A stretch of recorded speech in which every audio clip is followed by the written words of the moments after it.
Saudara-saudara pendengar yang kami kasihi dimanapun Anda berada, Anda kembali bersama kami pada acara Telaga, Tegur Sapa Gembala Keluarga.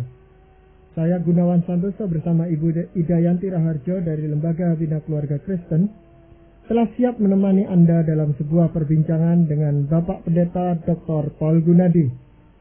Beliau adalah seorang pakar dalam bidang konseling dan dosen di Seminari Alkitab Asia Tenggara, Malang. Kali ini kami akan berbincang-bincang tentang sebuah topik yang menarik, menjahit masa laluku. Ya, saudara, menjahit masa laluku. Kami percaya Anda semua ingin tahu apa yang akan kami bicarakan pada saat ini. Karenanya dari studio kami ucapkan selamat mengikuti. Bapak, kita tentu tidak tiba-tiba menjadi orang dewasa. Tentu karenanya masing-masing kita punya masa lalu yang unik, yang spesifik masing-masing. Nah, yang ingin saya tanyakan, Pak, seberapa besar pengaruh masa lalu itu terhadap kehidupan kita di masa kini dan masa yang akan datang? Kalau menjawab pertanyaan itu, kita harus mengacu pada berdasarkan teori siapa atau berdasarkan pandangan siapa, Pak Gunawan. Bapak pilihkan salah satu. Misalkan salah satu pendapat yang ada, yang memang dimiliki oleh tokoh-tokoh psikologi seperti Sigmund Freud, beliau berpendapat bahwa masa lalu itu sangat menentukan masa sekarang kita. Tapi kalau kita mengacu pada pandangan para tokoh-tokoh psikologi humanistik, misalnya seperti Gordon Allport dan juga Rogers, mereka ini lebih berkata bahwa masa lalu kita mempengaruhi kita, namun untuk orang yang sehat, masa lalunya tidak menentukan mereka. Kalau pengertian masa lalu itu ya tetap ada pengaruhnya, namun tidaklah menguasai atau menentukan kehidupan mereka di masa sekarang ini. Ya, tapi kan itu juga tergantung seberapa kuatnya pengalaman pada masa lalu itu, Bapak. Betul sekali.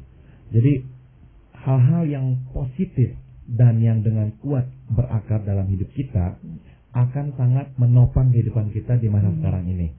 Sebaliknya, hal-hal yang sangat buruk dan tertanam sangat dalam pada hidup kita akan juga membawa dampak yang lebih besar dalam kehidupan kita sekarang ini. Ya. Jadi kalau itu sesuatu yang tidak mungkin kita ingkari, tidak mungkin kita lepaskan, apa sebaiknya sikap kita menghadapi hal ini, Pak? Pertama-tama, saya kira kita perlu menyadari beberapa faktor atau fakta. Yang pertama adalah kita perlu menyadari bahwa masa lalu merupakan fakta yang tak dapat diubah. Nah, keterangan ini atau fakta ini baik untuk kita camkan sekarang ini, dalam pengertian kita hidup di masa sekarang. Tapi masa sekarang dalam waktu sedetik dan sekejap akan berubah menjadi masa lalu. Oleh karena itu kita harus baik-baik ya menjaga hidup ini, baik-baiklah memilih dalam hidup ini, sehingga waktu masa sekarang ini menjadi masa lalu buat kita tidak perlu melihat ke belakang dan menyesalinya. Apalagi kalau masa lalu itu akan akhirnya mempengaruhi hidup kita secara negatif. Jadi fakta pertama bahwa kenyataannya adalah masa lalu adalah fakta yang tak dapat diubah, seharusnya membuat kita menjadi orang yang lebih bijaksana dan berhati-hati dengan hidup ini. Jadi selalu berkesinambungan gitu, Bapak. Betul sekali, Bu Ida. Jadi masa lalu itu benar-benar adalah rangkaian hidup kita yang memang berkaitan erat sekali dengan kita sekarang. Itu sebabnya, Bu Ida, kalau orang mengalami amnesia, yaitu misalnya karena cedera otaknya dan tidak bisa mengingat lagi tentang masa lalunya, dia bukan saja kehilangan memori, namun dia kehilangan jati dirinya. Siapa dirinya itu tiba-tiba menjadi hal yang tidak jelas baginya. Nah, sekali lagi, kenapa kita kok kehilangan jati diri, kehilangan konsep tentang siapa kita ini? Ya karena kita ini dibuat, dijahit ya dari masa lalu kita ini semua. Sehingga sewaktu masa lalu itu diputuskan dari hidup kita benar-benar kehilangan bahan ya tentang siapa ini saya. Tapi ada sebagian orang yang mencoba, ya walaupun berhasil atau tidak, itu mungkin kita tidak tahu, melupakan masa lalunya. Sebenarnya sikap itu positif atau negatif? Saya kira tergantung ya, apa yang terjadi dan apa motivasi kita melupakannya. Sebab melupakan itu bisa muncul dari motivasi yang positif, namun juga bisa muncul dari motivasi yang negatif. Misalnya yang positif adalah kita sudah selesaikan dan kita sudah terima, maka sekarang kita lupakan. Yang negatif adalah kita ingin menyangkali keberadaan peristiwa tersebut. Kita ingin menyangkali bahwa itu pernah terjadi dalam hidup kita. Maka kita mencoba untuk melupakannya. Begitu. Masalahnya itu seringkali yang tidak mengenakan atau yang menyakitkan di masa lalu itu disebutnya sebagai menghantui dirinya. Setiap kali dia mengingat peristiwa itu, entah kecelakaan, ya, dia menjadi seorang yang traumatis terhadap masa lalunya itu, Pak. Betul. Jadi masa lalu itu memang kembali kepada kita dalam bentuk ingatan, Pak Gunawan. Ingatan-ingatan itu akan selalu hadir dalam pikiran kita, mau atau tidak mau. Nah, waktu ingatan-ingatan itu dimunculkan dalam benak kita, biasanya akan memberikan dampak kepada kita. Sebab kita adalah manusia yang sebetulnya sangat dipengaruhi oleh pikiran. Nah, kalau saya boleh rangkaikan perilaku manusia, saya dapat berkata bahwa yang menjadi motor perilaku manusia sebetulnya adalah pikirannya. Pikiran akan mempengaruhi perasaan, dan perasaan akan mempengaruhi tindakan. Maka itulah di Roma pasal 12 ayat 1 Tuhan meminta kita berubahlah ya dalam akal budimu, pembaharuan akal budimu itu. Nah, akal budi sebetulnya adalah pikiran. Jadi Tuhan mengerti bahwa yang perlu diubah nomor satu adalah pikiran. Nah, masa lalu hidup dalam diri kita melalui memori atau ingatan-ingatan itu. Dan sering kali ingatan itu langsung akan mempengaruhi perasaan kita. Nah, tadi yang Pak Gunawan sebut, yaitu akhirnya kita takut dengan masa lalu itu. Masa lalu itu seolah-olah akhirnya menghantui hidup kita. Nah, sebenarnya sejauh mana seseorang itu bisa mengingat-ingat masa lalunya?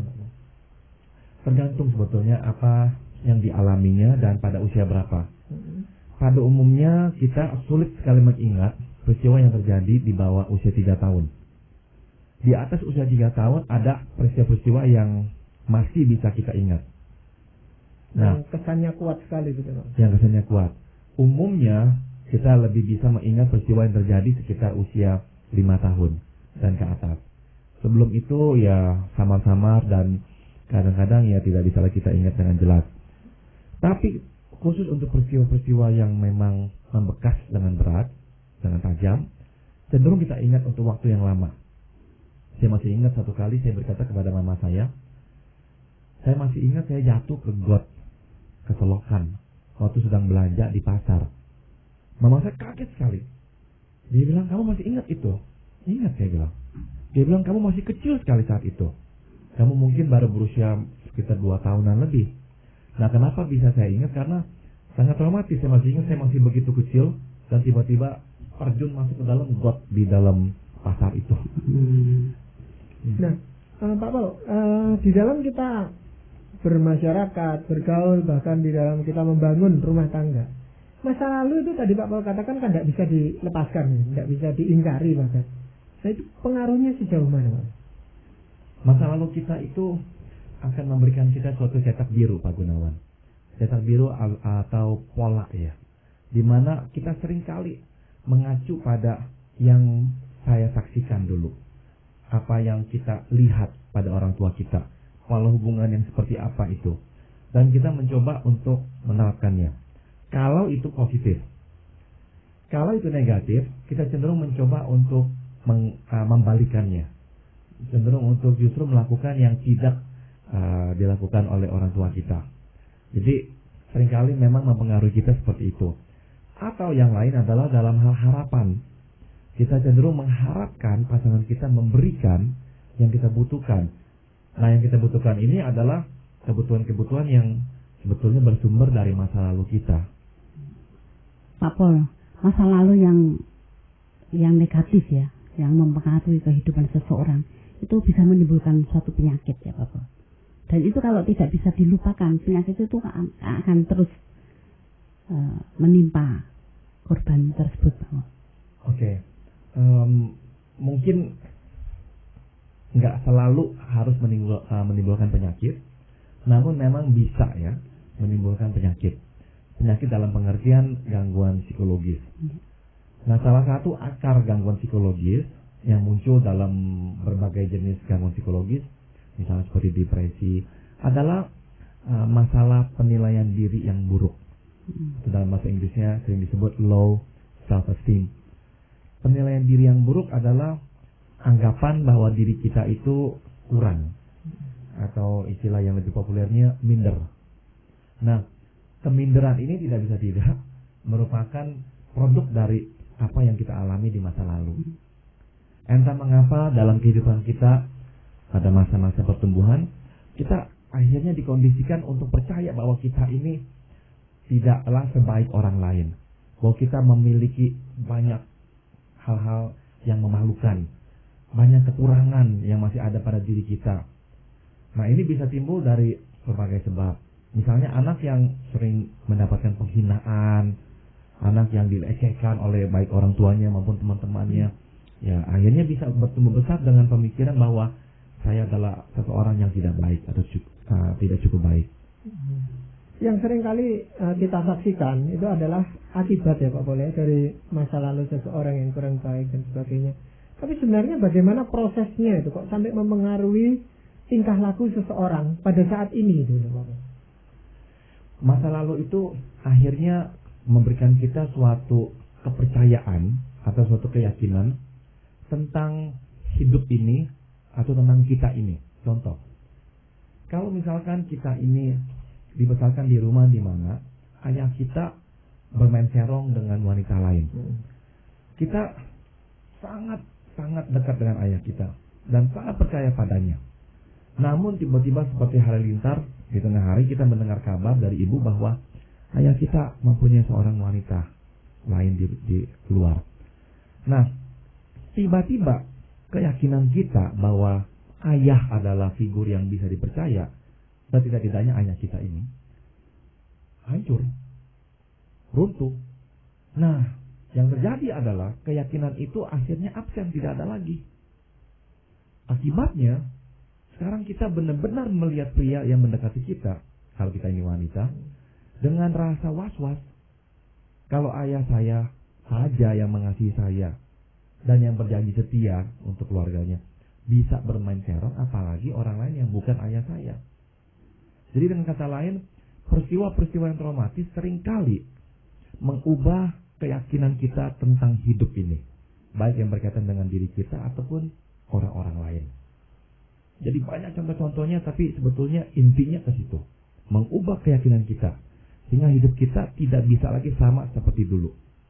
Yang lebih umum lagi misalnya, kalau kita hidup sangat susah, sejak kecil kita harus bekerja keras, sejak kecil kita harus mengatur uang, hati-hati sekali karena orang tua kita tidak berkecukupan. Apa yang terjadi pada diri kita? Kita tiba-tiba tanpa disadari membentuk suatu keyakinan bahwa hidup ini sangat sulit. Nah, dampaknya apa pada diri kita? Waktu kita bertemu dengan teman yang seenaknya saja mengeluarkan uang, kita menjadi sangat tidak suka. Dan kita akan melabelkan dia boros, dia bertanggung jawab, hambur. Atau nanti kalau kita menikah, kita akan mencoba mengatur pasangan kita untuk sangat berhati-hati dengan pemakaian uang. Karena apa? Keyakinan kita adalah bahwa hidup ini susah. Dan kapan saja kita bisa akhirnya mengalami musibah. Jadi kita harus baik-baik mengatur uang kita. Begitu. Jadi pengaruhnya sangat luas ya. Juga terhadap pendidikan anak, saya rasa nantinya gitu Pak Boleh. Dia akan mendidik anaknya supaya sangat-sangat hemat ya. Bahkan cenderung kikir gitu. Bisa begitu. Nah, dalam hal itu Pak Boleh, masa lalu yang sangat membekas di pikiran kita. Kan Tuhan itu juga tidak menghendaki kita itu terus-menerus hidup pada dalam masa lalu kita, khususnya yang tidak enak gitu kan. Tuhan memberikan suatu pengharapan di dalam hidup ini. Nah, itu bagaimana kita menyikapinya? Seringkali ini diajukan kepada saya memang. Pertanyaannya adalah apa peranan Roh Kudus atau peranan Tuhan ya dalam proses kesembuhan atas peristiwa-peristiwa traumatis yang kita alami di masa lampau. Asumsinya adalah Tuhan berkuasa, dan dengan kuasa Tuhan yang besar itu, Tuhan mampu untuk membebaskan kita dari kungkungan masa lalu kita itu. Pertanyaannya adalah, tapi kok begitu banyak orang-orang Kristen yang tetap sebetulnya dipengaruhi sekali oleh masa lalu? Nah, jawaban saya adalah yang pertama, Tuhan memang mampu dan Tuhan berkuasa. Tapi cara Tuhan bekerja tidak selalu supernatural. Tuhan bisa menghilangkan pengaruh masa lalu itu secara mendadak supernatural. Tapi cara kerja Tuhan bukanlah demikian.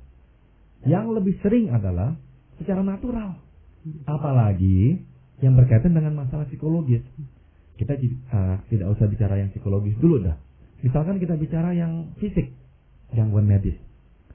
Obat diberikan, tapi toh penyembuhan itu biasanya berlangsung secara natural.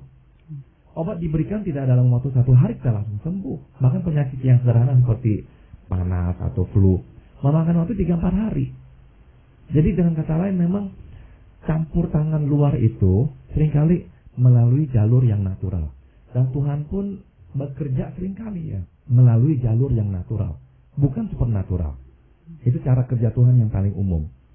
Nah, jadi termasuk penyembuhan masalah-masalah psikologis. Yang kedua adalah kesembuhan kita dari masa lalu ini menuntut pergumulan. Dan pergumulan, kalau kita istilahkan dalam bahasa Kristianinya, adalah pertumbuhan. Nah, pertumbuhan tidak bisa diberikan secara mendadak. Seperti tiba-tiba kita ini dijadikan manusia yang lain. Tidak, pertumbuhan rohani itu berlangsung tahap demi tahap. Harus melalui proses waktu. Termasuk cara kita menghadapi masa lalu itu akhirnya menjadi sarana atau wadah yang Tuhan gunakan untuk menumbuhkan iman kita pada Tuhan, cinta kita pada sesama kita, kemampuan kita memaafkan orang lain. Nah, itu semua menjadi akhirnya bahan-bahan yang Tuhan gunakan menumbuhkan manusia rohani kita ini. Sebaliknya Pak Paul, kalau pengalaman masa lalu itu adalah suatu pengalaman yang menyenangkan, kita akan cenderung untuk mengenangnya, mengingatnya gitu terus. Itu akan berpengaruh juga untuk masa sekarang dan masa yang akan datang atau bagaimana? Sangat besar pengaruhnya Pak Gunawan. Jadi saya boleh kategorikan masa lalu itu dalam 2 jenis yang besar. Pertama adalah yang menyenangkan, yang kedua adalah yang menyakitkan. Yang menyenangkan akan menimbulkan perasaan bangga. Dan kita akan senang sekali mengingatnya. Dan kita mengakui kehadiran pengalaman tersebut. Yang menyakitkan biasanya akan menimbulkan rasa malu. Dan kita berusaha untuk melupakannya. Nah, masalahnya adalah yang menyenangkan itu bisa terus hadir dan kita ingat. Dan membuat kita menjadi manusia yang terbuka. Karena kita rela membicarakannya. Sedangkan yang memalukan membuat kita menjadi orang yang tertutup. Karena bagian hidup kita itu kita akan coba untuk sembunyikan. Nah, akhirnya dalam hidup kita seringkali memang terdapat 2 sisi dalam diri kita ini. Yaitu diri yang terbuka yang kita sajikan kepada orang lain, yang kita buka kepada orang lain. Dan ada bagian yang kita tutup, ada diri yang kita tutup agar tidak bisa dilihat oleh orang lain. Sebisanya kita pun nggak mau melihatnya kalau memang memungkinkan. Ya, kalau terjadi seperti itu, apakah pribadi yang satu itu tadi tidak menjadi bingung sendiri gitu Bapak? Karena ada 2 hal yang bertentangan di dalam dirinya sebenarnya. Bisa membingungkan, bisa tidak. Bisa membingungkan kalau akhirnya dia kehilangan kendali atas hidupnya. Sehingga yang mana yang dia harus tampilkan menjadi sesuatu yang sangat membingungkan. Atau misalnya yang membingungkan adalah karena sisi gelapnya atau sisi yang tersembunyi itu mulai menampakkan diri. Karena masalahnya itu benar-benar terlalu berat sehingga mulai muncul di permukaan. Dia tidak kuasa lagi untuk menyembunyikannya. Nah, akhirnya terjadilah kebingungan di sini. Namun seringkali ya pada umumnya kita ini bisa mengendalikannya. Kita membuka diri yang memang kita banggakan dan kita tidak berkeberatan dilihat oleh orang lain. Dan kita mengunci pintu kamar rumah kita yang kita ingin tutupi. Pak, saya teringat akan satu peristiwa di Alkitab. Itu tentang Yakub yang bergumul dengan Tuhan itu Pak. Nah, kita tahu bahwa masa lalu Yakub itu kan begitu kelamnya itu. Lalu Tuhan bilang mulai saat ini kamu tidak lagi Yakub tapi Israel. Dan pada banyak tokoh yang lain Tuhan itu mengubah nama seseorang. Sebenarnya apa itu tujuannya? Tuhan memberikan suatu misi ya. Perubahan nama itu seringkali memang merupakan perubahan jati diri, identitas diri, siapa orang tersebut. Dan siapa orang tersebut tak bisa dilepaskan dari misi yang Tuhan berikan. Misalkan, dari Saulus kepada Paulus. Ya, Paulus berarti kan bergantung kepada Tuhan. Jadi, ini adalah suatu misi yang Paulus akan laksanakan. Dia menjadi seorang utusan Tuhan, dan dia akan sangat bergantung kepada Tuhan. Misalnya seperti itu. Nah, apakah dengan begitu Tuhan mau atau menghendaki bahwa Paulus itu, yang kemudian jadi Paulus itu melupakan masa lalunya? Saya kira kita ini susah melupakan masa lalu kita karena memang kita mempunyai aparatus otak ya, yang mengingat semua yang pernah kita rekam, kecuali memang akhirnya terlupakan secara natural.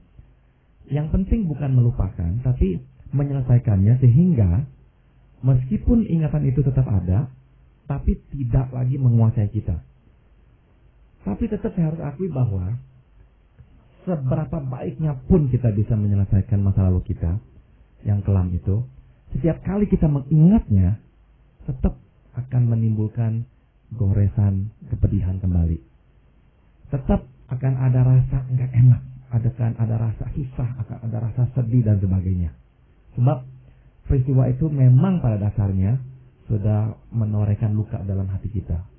Nah, bagaimana Pak Paul kalau ada seseorang yang selalu mengingat-ingat masa lalu yang negatif ya, sehingga dia selalu hidup murung, selalu tertutup, itu bagaimana kita harus mengatasinya Pak?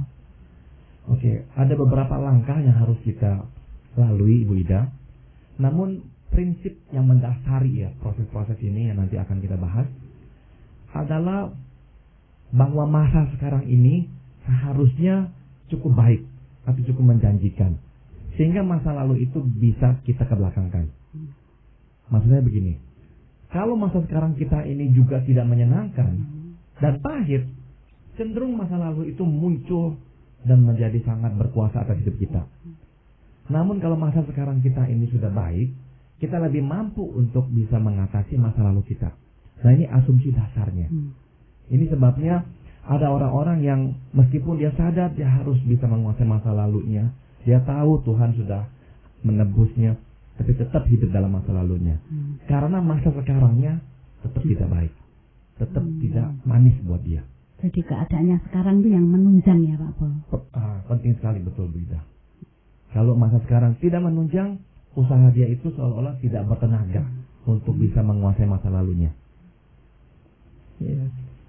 Pak Paul, sehubungan dengan masa lalu yang tidak bisa kita lupakan, padahal kita juga harus hidup dengan melaksanakan satu misi yang Tuhan berikan kepada kita.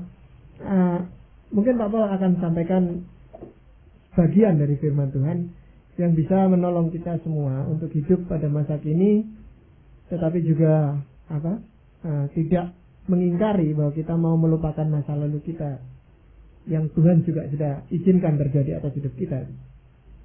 Saya akan bacakan dari Mazmur pasal 40 ayat 1 hingga ayat 4 atau mulai dari ayat 2. Aku sangat menanti-nantikan Tuhan, lalu Ia menjenguk kepadaku dan mendengar teriakku minta tolong.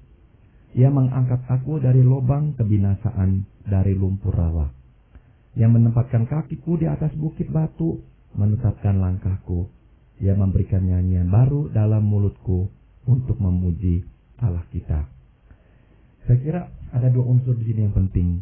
Yang pertama adalah pengakuan bahwa kita ini pernah berada di lumpur rawa, hampir dalam kebinasaan. Jadi adanya suatu pengakuan tentang masa lalu itu. Dan yang kedua, adanya faktor pertolongan Tuhan setelah kita menanti-nantikan pertolongan Tuhan. Nah, makanya pemazmur berkata, saya sekarang akan menyanyikan lagu atau nyanyian yang baru. Lagunya mungkin sama, tapi jiwa yang baru akan membuat lagu itu baru. Hidup kita tetap sama, tapi jiwa yang sudah menerima pertolongan Tuhan akan bisa melihat hidup ini dengan mata yang berbeda.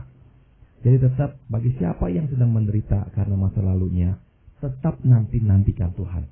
Itu adalah yang diminta oleh Tuhan. Dan ada waktunya nanti Tuhan akan mengulurkan tangan, mengangkat kita dari lumpur rawa. Dengan cara Tuhan yang ajaib. Dan biasanya memang melalui anak-anak Tuhan. Melalui orang-orang yang Tuhan utus.